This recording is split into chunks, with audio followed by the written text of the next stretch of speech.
Hey guys, Gaston with Rough Country. Today we're taking a look at our 3.5-inch lift for the 392 Jeep Wrangler. Now with the 392 JL, finally there was V8 power in the Wrangler platform, 470 horsepower to be precise.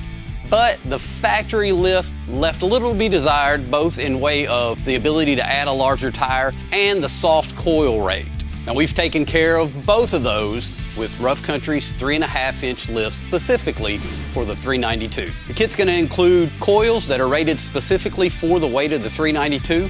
It's also a linear rate coil, which is going to improve handling while maintaining lift under load, much better than other designs. Next up, we've got shock relocation brackets, so we can keep the factory 392 shocks and maintain as close to a factory ride as possible. We're also including elongated sway bar links so the geometry on that can stay correct, as well as control arm relocation brackets to maintain the factory geometry of the control arms. Now this obviously isn't the complete kit. I've laid out the high points here to go over with you. That's going to also include things like bump stop relocation spacers. Up front we've got a forged adjustable track bar, and in the rear we've got a track bar relocation bracket, both of which are going to make sure your axles are nice and centered under your rig.